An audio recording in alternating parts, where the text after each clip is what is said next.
ان الذين آمنوا والذين هاجروا وجاهدوا في سبيل الله أولئك يرجون رحمة الله والله غفور رحيم۔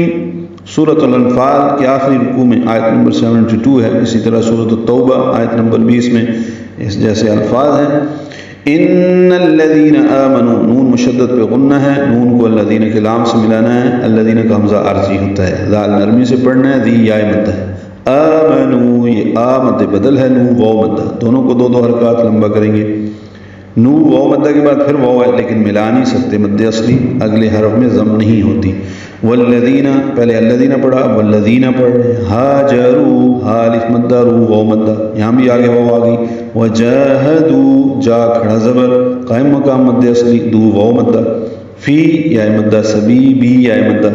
للہ میں لام کو لام سے ملانا ہے، لام اس میں جلالہ باریک پڑھا جائے گا اور کھڑا زبر ہے، قائم مقام مد اصلی، تو یہ فی بی اور للہ میں لام دو دو حرکات لمبے کریں گے۔ اولئک میں مد متصل ہے، پچھلی آیت میں 2 مرتبہ ہم نے پڑھی، لام پر کھڑا زبر ہے، اس کے بعد حمزہ آنے کی وجہ سے اس میں اس سے پہلے جو واو ہے وہ نہیں پڑھی جائے گی۔ یرجون میں را پر ہے، جو واو مدہ ہے۔ رحمت اللہ، را پر پڑھیں گے، ہا ساکن ہے، اس میں ہم سے، یہ تا مفتوحہ ہے، تا کو لام اس میں جلالہ سے ملائیں گے۔ رحمت اللہ، گولتا نہیں ہے یہ، لام اس میں جلالہ پر پڑھیں گے اور ہا پہ وقف کر دیں گے، ساکن ہو جائے گی، مد عار للسکون بن جائے گی، رحمت اللہ لمبا کریں گے۔ یہاں پہ یاد رکھیں لفظ اللہ واللہ لکھا ہوا ہے، تو 2 اکٹھے آگے ہیں۔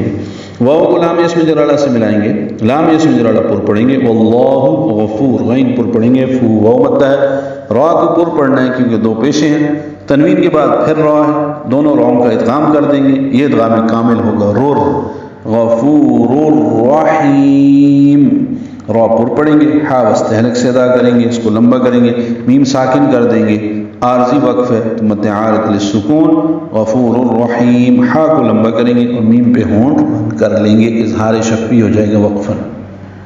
بے شک جو لوگ ایمان لائے اور انہوں نے ہجرت کی اور اللہ کی راہ میں جہاد کیا، وہ لوگ اللہ کی رحمت کی امید رکھتے ہیں اور اللہ بہت بخشنے والا بڑا مہربان ہے۔